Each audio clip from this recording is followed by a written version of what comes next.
12 del mediodía con 24 minutos, estamos en vivo. Gracias por acompañarnos como siempre en Entrevista Venevisión. Ya estamos listos para iniciar nuestra conversación con el invitado del día de hoy. Él es ministro de Cultura, Ernesto Villegas. Gracias por estar con nosotros en el estudio. Gracias, Andrina. Gracias a Venevisión y a ustedes, amigas y amigos, por escucharnos. Nos trae una importante información, pero no puedo dejar pasar que usted es periodista, sabe las noticias con las que abrimos el día de hoy y tal vez no tienen que ver directamente con el mundo de la cultura, pero sí con la educación, y la educación y la cultura van de la mano. Protestas de distintos gremios que exigen el pago justo, bonificaciones y sobre todo el sector educación. ¿Cómo sacar adelante la cultura de un país cuando la educación está tan golpeada? Mira, la respuesta al lado del público venezolano, que en estos días, a partir del 29 de julio, que inició el Festival Internacional de Teatro Progresista, nos ha plenado las salas. Nosotros tenemos la gran noticia de que después de los 2 años de pandemia, con el golpe que ha significado el bloqueo económico, la persecución a nuestro país, que desoló las salas de teatro, que generó muchas depresiones entre nuestros artistas. Bueno, de ese momento tan crítico pasamos a un momento en el que tenemos más de 1.400 artistas en escena desde el 29 de julio hasta el 7 de agosto. Y por eso yo quiero invitar a todas y a todos, independientemente de las dificultades que podamos tener, pues abrirle esa puerta al arte, a la cultura, que al final es el alimento del espíritu. Eso es lo que va a quedar al final del día, a las niñas, a los niños. Yo digo que los futuros José Ignacio Cabrujas, los futuros Nicolás Curiel, las futuras Francis Rueda, las futuras Ida Gramco, están yendo al teatro hoy, porque ese contacto con las artes escénicas despierta vocaciones, despierta las mejores fuerzas positivas, y estoy seguro de que los problemas que tengamos desde el punto de vista material o espiritual serán resueltos con el niño interior que todos tenemos, con la niña interior que todas las mujeres tienen. Los adultos tienen que darse la oportunidad de acariciar el alma con el encuentro con las artes. Por eso es muy importante este Festival Internacional de Teatro Progresista, que nosotros además queremos agradecerle a 14 países que han enviado sus delegaciones y que están compartiendo con los venezolanos en distintas partes del país. No solamente es un festival caraqueño, es un festival que tiene 9 subsedes a nivel nacional.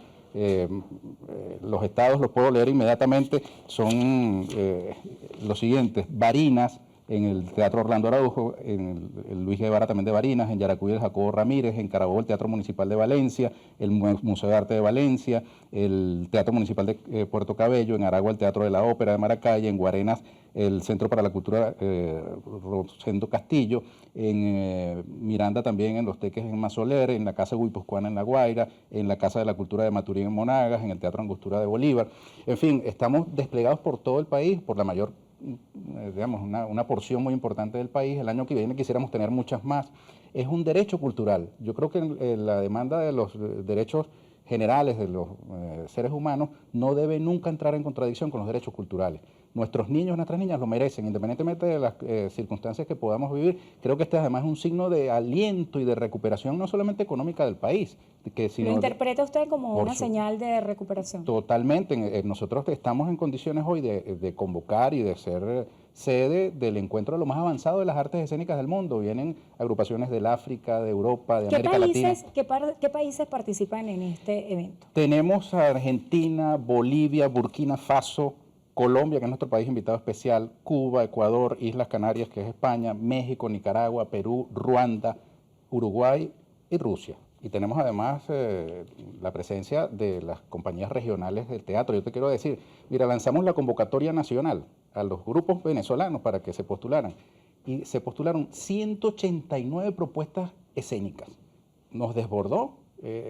Tuvimos que seleccionar 47, pero quedó un montón de gente en todo el país que quiere participar, y por eso el post-festival es tan importante como el festival. Tenemos el compromiso de que con ese formidable punto de partida vayamos a un nuevo momento de las políticas culturales con respecto a las artes escénicas en Venezuela. Estamos en un momento muchísimo mejor que el que teníamos. Tú te lo recuerdas, cuando había una consigna muy difundida, que abran los teatros, y tuvimos que sacrificar los derechos culturales en favor del derecho a la vida, el derecho a la salud, porque estábamos en los peores momentos de la pandemia. Ministro, para respaldar la cultura es necesario también respaldar a quienes la promueven y a quienes la viven.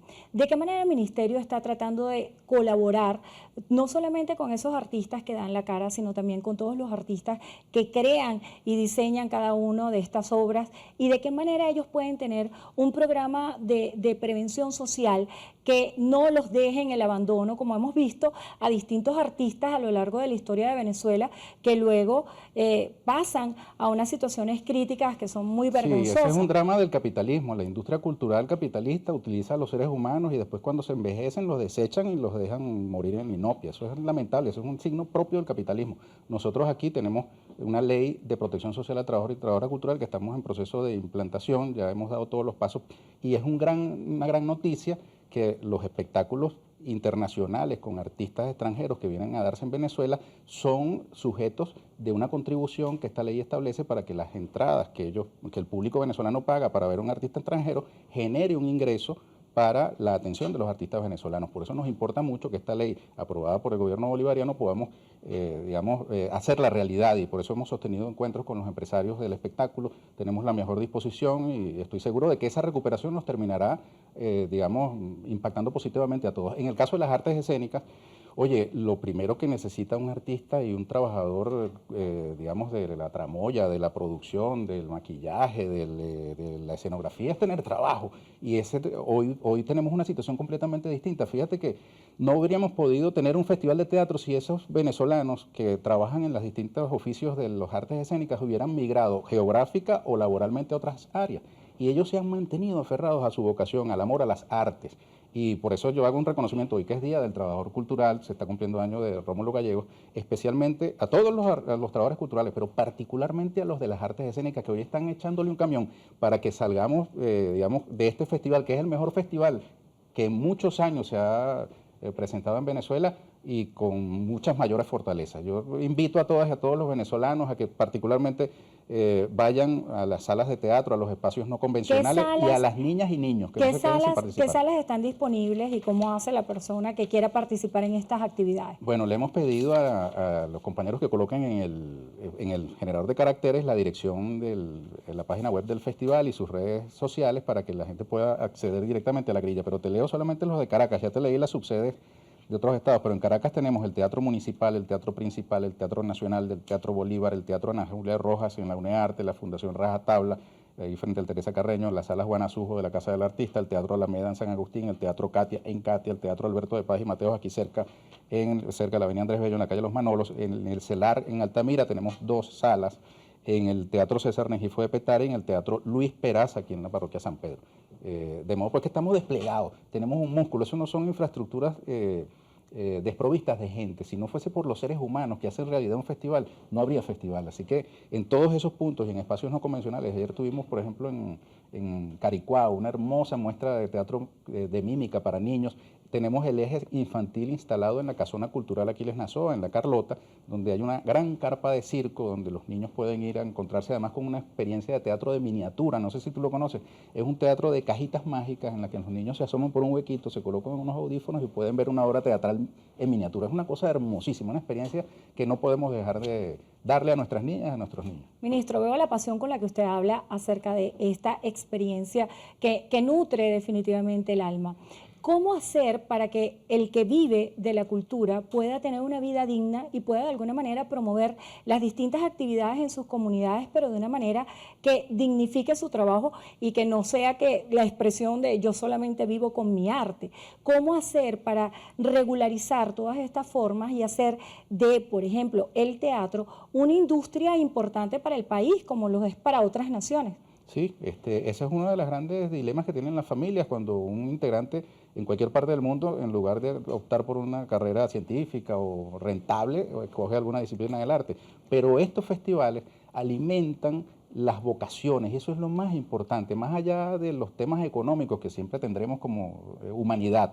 Nosotros tenemos como lema que sea humana la humanidad y es un festival de teatro progresista porque nos planteamos la transformación de esta humanidad inhumana que lamentablemente está plagada de guerras, de explotación, de discriminación, de elitismo, y que mediante este teatro nosotros podamos incidir en la transformación de la sociedad. Es un festival libre de racismo, libre de elitismo, libre de xenofobia, libre de teatro mercancía, libre de explotación, de cosificación. ¿Y de política? No, porque como decía César Rengifo, uno de nuestros grandes del teatro, el teatro en sí es una expresión política. No es un festival neutro, es un festival que tiene el término progresista, que es bastante amplio con respecto a otras adjetivaciones que pudimos haber escogido y que ha tenido una gran resonancia. Por ejemplo, de Colombia nos vienen 3 agrupaciones, entre ellas el Teatro La Candelaria. El Teatro La Candelaria es un teatro histórico de, digamos, de descripción y denuncia del largo conflicto armado que vivía la hermana Colombia. La directora de ese teatro, Patricia Ariza, acaba de ser designada por Gustavo Petro, presidente electo de Colombia, como nueva ministra de Cultura. Y tenemos una gran esperanza y expectativa positiva de que su llegada al Ministerio de Cultura de Colombia pues nos va a permitir transitar juntos el camino de la integración y la hermandad entre nuestros pueblos, que compartimos una historia, una cultura y un destino común. Ministro, hay un gran desafío que debe estar enfrentando usted día tras día. Estar en medio de una pandemia, una crisis económica y social. ¿Cómo ser un promotor de la cultura en este contexto? Mira, en todos los contextos, porque en este contexto es todavía más alentador, pero en todos los contextos, digamos, la competencia que tenemos con las llamadas redes sociales, con la frivolidad, con todos esos atrayentes que tiene la sociedad contemporánea, que, digamos, embrutecen al ser humano, que lo alejan de su identidad. Oye, impulsar la identidad y la diversidad cultural, que haya arte de calidad para todas y para todos, que haya masificación del ejercicio de los derechos culturales, eso es un gran desafío. Las sociedades, independientemente de su grado de desarrollo económico, de grado de su desarrollo industrial o en general, tienen esa disyuntiva. ¿Cómo hacemos? ¿Entregamos la cultura al mercado o más bien tenemos políticas desde el Estado que promuevan determinados valores culturales en una sociedad? Nosotros apostamos por la identidad. Quiero yo regalarte esta franela que tiene un logotipo del Festival Internacional de Teatro Progresista que va en esa dirección. Este es el logo histórico del teatro, que tiene las máscaras de la tragedia y la comedia, pero nuestra artista que diseñó esta obra, Andrea Brito, se inspiró en las máscaras de nuestros diablos danzantes, y allí tienes entonces la máscara sonreída, la máscara triste, pero con un toque de identidad cultural venezolana. Y tiene el lema de nuestro padre cantor Ali Primera, que es que sea humana la humanidad, y ese es el propósito que nos anima en este festival. Así que te regalo esta franela. Muchísimas y te invito, Endrina, a que vayamos todas y todos, porque fíjate tú, una importancia que nosotros no habíamos valorado, pero que nos lo manifiestan las delegaciones extranjeras que nos visitan. Y es que, como venimos de este tiempo de pandemia tan rudo, el circuito internacional de las artes escénicas se paralizó. Muchas obras teatrales fueron presentadas en el mundo a través de las llamadas redes sociales, pero el contacto humano entre las distintas agrupaciones teatrales del mundo paró. Y Venezuela se convierte entonces en punto de encuentro de las artes escénicas. Aquí tenemos mezclados grupos teatrales de Ruanda con España, con Argentina, con Perú, Ecuador, Burkina Faso, Colombia, y entonces ellos están, Cuba, Nicaragua, están en la posibilidad en Venezuela de ver las obras teatrales de sus pares, tanto venezolanos como de otras nacionalidades, y ponerse al día en cuanto a las propuestas escénicas más recientes que ha generado nuestro pueblo. Ministro, se nos está agotando el tiempo y quisiera que cerráramos con una reflexión acerca de unas declaraciones que ofrecía Jesús Chuo Torrealba, el secretario de la Mesa de la Unidad Democrática. Él hablaba de la necesidad de reparar la desconexión que existe entre la clase política y la sociedad venezolana. ¿Cómo hacer esa conexión desde todos los sectores? Bueno, yo creo que esta es una gran oportunidad del Festival Internacional de Teatro Progresista Venezuela 2022, para que haya una reconexión también, por ejemplo, de este mundo de la comunicación social, que además de las cosas negativas que hay en el panorama, también podamos enfocarnos en lo positivo. Me ha costado, te lo digo con dolor, que algunos, no ha sido el caso, porque inmediatamente aquí en Venevisión tuvimos una respuesta positiva y otros canales, ¿no? Como en los medios públicos, en televisión, pero hay otros canales que lamentablemente, otras instancias, incluso algunos que se reconocen como de avanzada, que les cuesta entender la importancia de una cita como esta. Es muy importante resaltar también lo positivo, porque no solamente el periodismo está hecho de cosas negativas. Entonces yo celebro que tú hayas abierto este espacio, que Venevisión haya abierto este espacio para informarle a sus usuarios que además de ver televisión y de estar pegados en el Instagram o el Facebook o el Twitter, también hay la oportunidad de ir a los teatros y de sacar a los niños del encierro, de las casas, están de vacaciones, así que del 29 de julio al 7 de agosto no te pierdas toda esa grilla inmensa de ofertas teatrales que te ofrece el Festival Internacional de Teatro Progresista Venezuela 2022 con el lema Que sea humana la humanidad. Ahí tienen las redes sociales y tienen la página para que sepan cuál es la programación. Además hay talleres y actividades recreativas. Sí, mira, te destaco por ejemplo el papel de Pablo García Gámez, un dramaturgo venezolano radicado en Nueva York, que se ha venido al festival a dictar un taller de dramaturgia aquí en Venezuela. Yo estuve ayer en una de sus clases y es emocionante ver cómo los dramaturgos en formación en Venezuela van construyendo sus guiones guiados por este gran dramaturgo venezolano. Así que también tenemos ese eje formativo que deja un saldo muy alentador para el futuro. Gracias por estar con nosotros en Entrevista a Venevisión. Ernesto Villegas, ministro de Cultura. Estamos en vivo. Gracias por estar aquí. Gracias, Gendrina. Y gracias a ustedes también por habernos acompañado como siempre. Hacemos una breve pausa y al regreso tenemos más de Noticiero Venevisión. Quédense allí que ya venimos.